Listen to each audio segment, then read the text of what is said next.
Hey guys, welcome back. If you're new here, please like, comment, and subscribe. My name's Curly Realtor, and today I'm here to give you guys some growth tips. So I just want to make this video quick, not too long.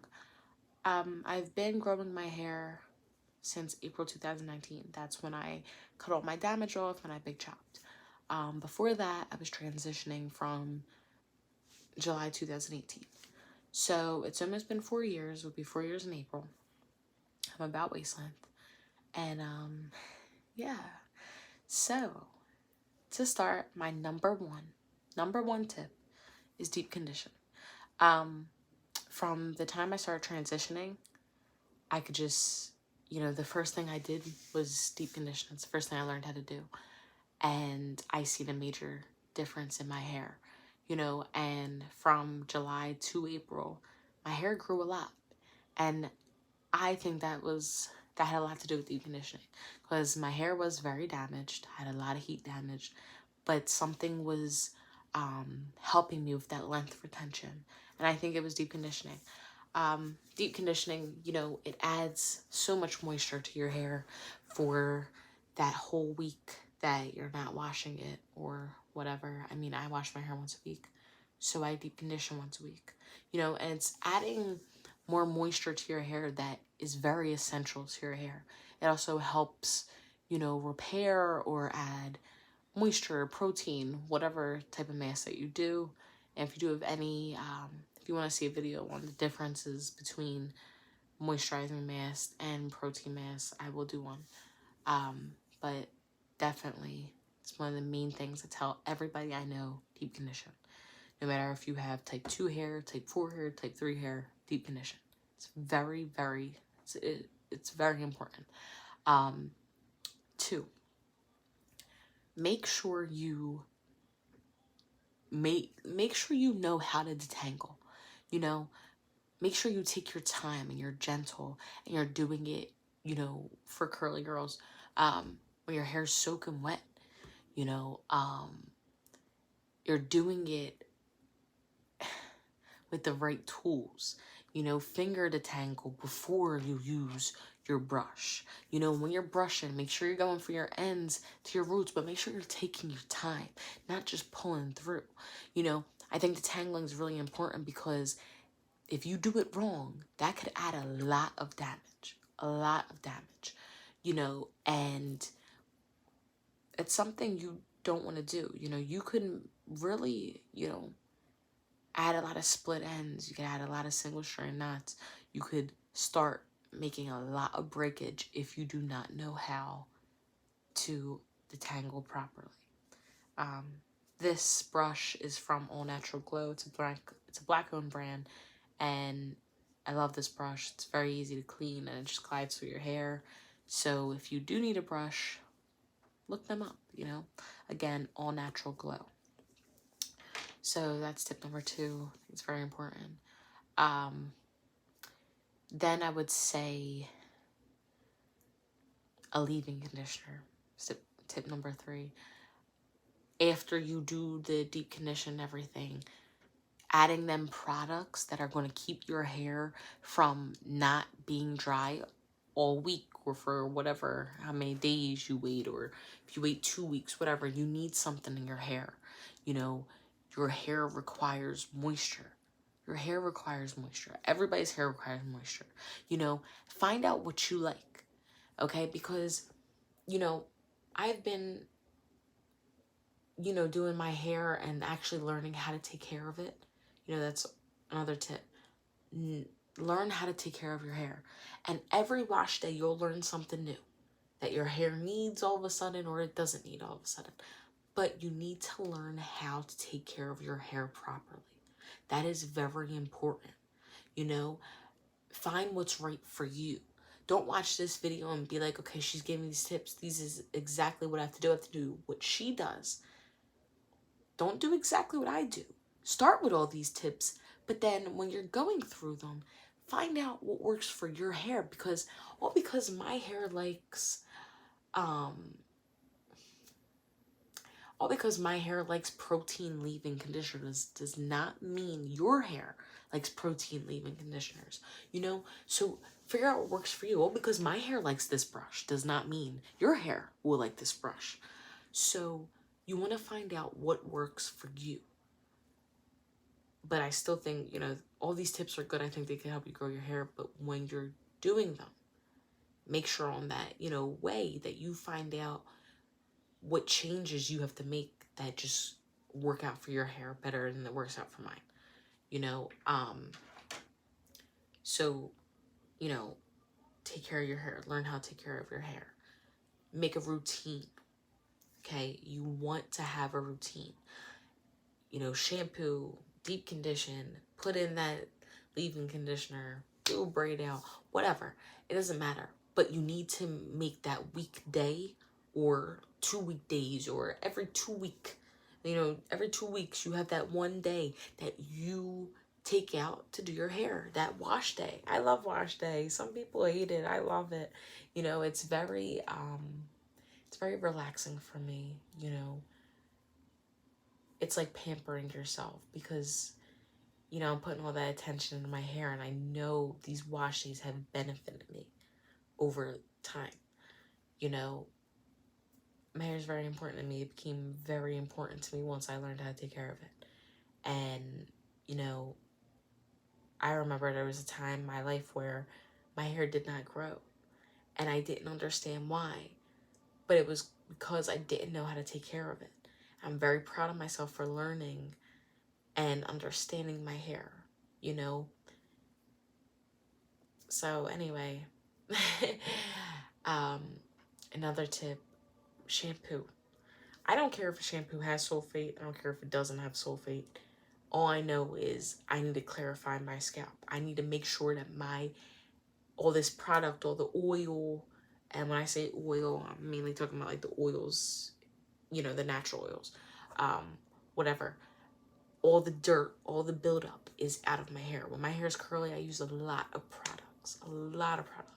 I shampoo my hair about two times before I deep condition because I need to put that deep conditioner on a clean scalp. When I put all these products for the rest of the week, I need to make sure that's on a clean scalp, not a dirty scalp. It's very, very, very important to shampoo your hair. You know, I've had this silk press. I'm going to try to go for a month. I'm going to wash the shit out of my hair after. You know, might even do a clay mask.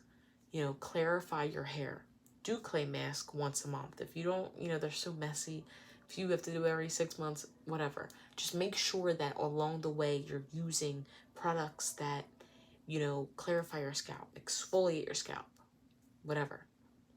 But do what you need to do to make sure that scalp is clean. I've never co-washed. In this whole journey, I've never co-washed. I've never understood the point of co-washing. That's just me. Again, that's something that might work for you. It just never made sense to me. You know, why I need to clean my scalp. What you sleep with. So, you know, sometimes I don't feel like wearing a bonnet. Sometimes it falls off. Not only do I use satin pillowcases, I use satin sheets. You know, sometimes you sleep so, you know, all crazy where your head's not even on a pillow when you wake up, you know? So you just want to make sure you have that protection. And I think sleeping with, you know, satin sheets and pillowcases and bonnets have helped my hair.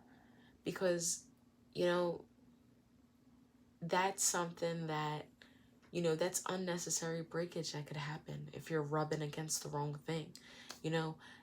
Which, another tip, if you're laying around your house, put on a bonnet or tuck your ends away. Don't just have your ends rubbing on that couch, you know, creating whatever type of friction that's going to lead to breakage. You know, that's unnecessary breakage. Don't do that. You know,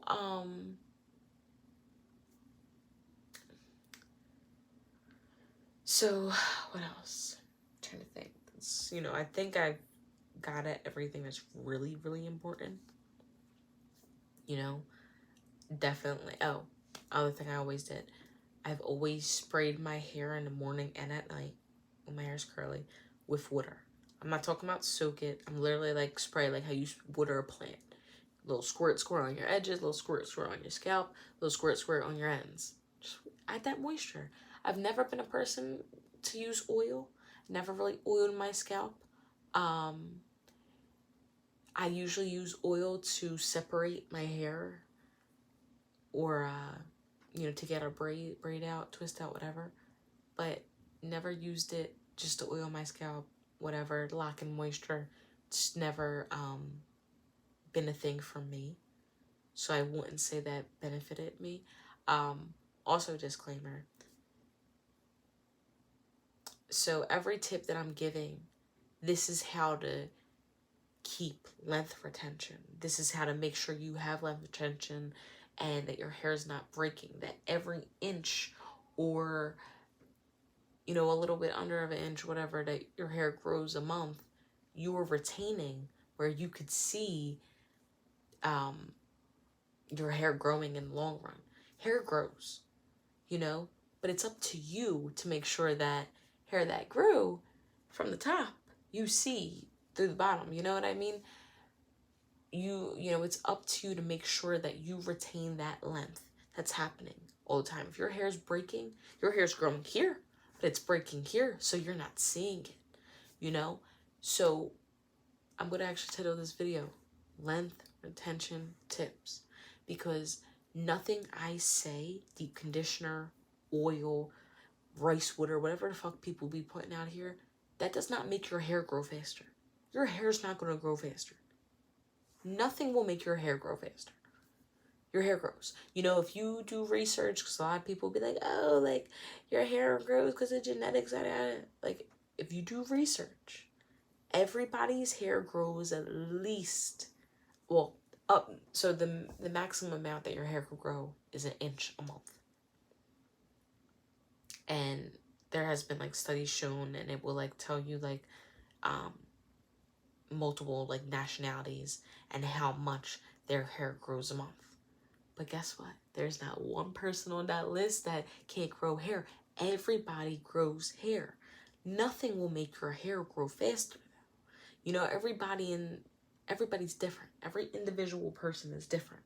So Susie's might grow longer than Tara's, But regardless, both of their hair is growing. But they both have to take care of it. You know what I mean? So, my hair was not growing until I learned how to take care of it. I wasn't seeing the growth. My hair was growing good, because, again, your hair grows. You have to make sure it stays, But yeah, don't make this video too long. I think dust your ends. I know I was forgetting something. I'm looking at my ends right now, and I see a nice single strand knot.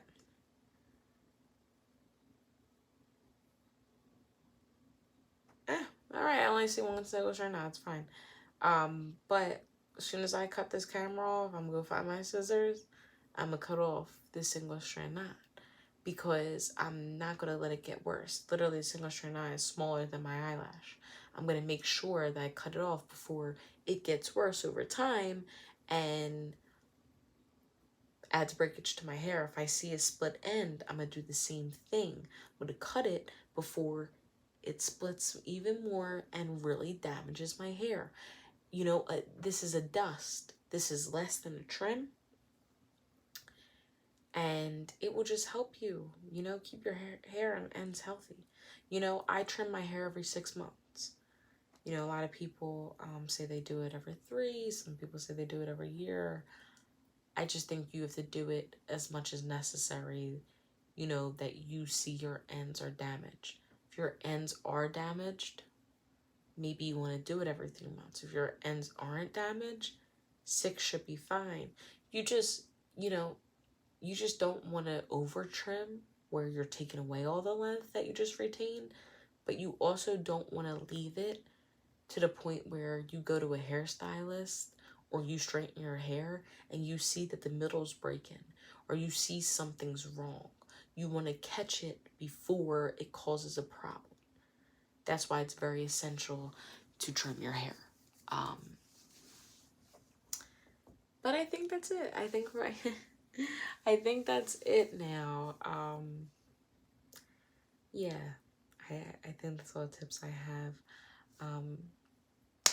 So yes, retain that length. I hope, oh, sorry it's late, but I hope everybody liked this video. If you did, please like, comment, and subscribe. If you have any questions, if you have any products, if you have, you know, anything like that, any video ideas, put them down below. I will get to them. I will definitely do them for you guys too. Support me, I'll support you, you know what I mean? But yeah, thank you guys for watching. See my like. But yeah, thank you. See you next time.